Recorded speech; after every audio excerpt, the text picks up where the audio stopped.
एक खजाने हो तुम जिसकी चाबी खो गई, या कि एक बीज हो जिसे अपनी भूमि नहीं मिल पाई।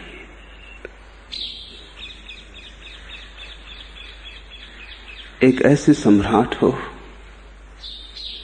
जिसने अपने को भिखारी समझ रखा है,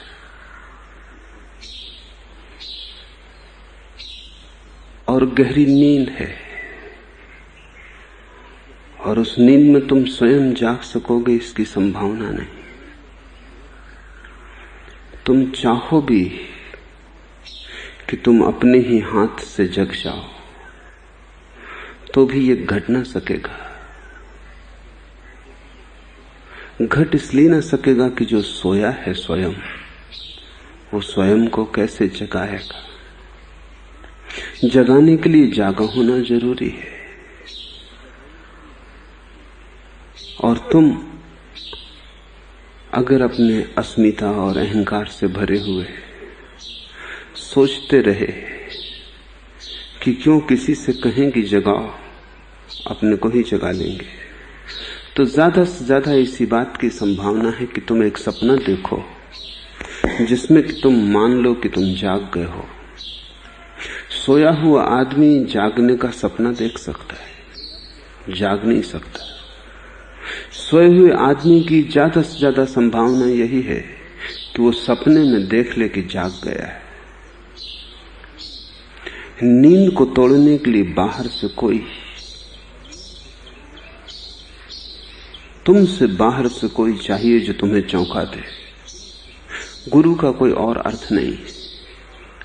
गुरु का इतना ही अर्थ है कि जो जागा हुआ है और जो तुम्हारी नींद को तोड़ सकता है।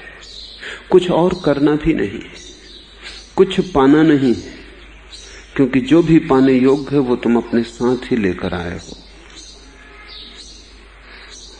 कुछ खोना भी नहीं है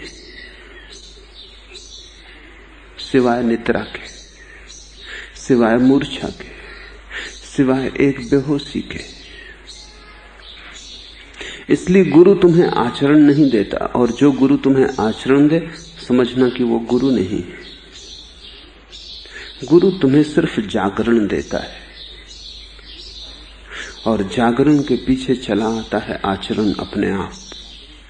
वो जागे हुए आदमी की जीवन प्रक्रिया है आचरण।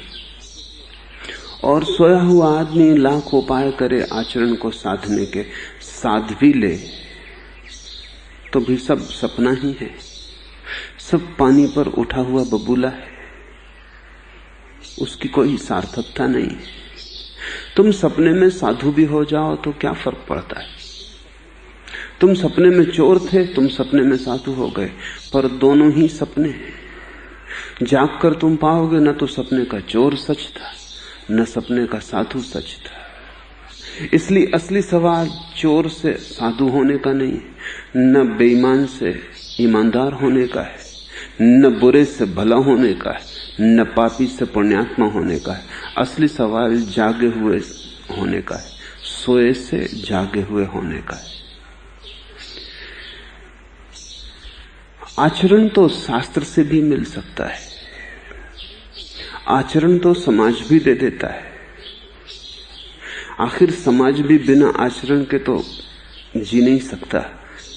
इतने लोग हैं वहां, बिना आचरण के बहुत कसमकस होगी, बहुत संघर्ष होगा, बहुत बेचैनी परेशानी होगी, जीना मुश्किल हो जाएगा। समाज भी आचरण थोप देता है, परिवार भी आचरण देता है, शास्त्र भी आचरण देते हैं, गुरु जागरण देता है। और जब गुरु भी आचरण देने लगे तो समझना कि वो समाज के ही हिस्से हो गए, धर्म से उनका नाता टूट गया। जब वो भी तुम्हें समझाने लगे कि चोरी मत करो, बेईमानी मत करो, झूठ मत बोलो, तब उनकी उपयोगिता नैतिक हो गई, धार्मिक न रही। धर्म और नीति में बड़ा भेद है।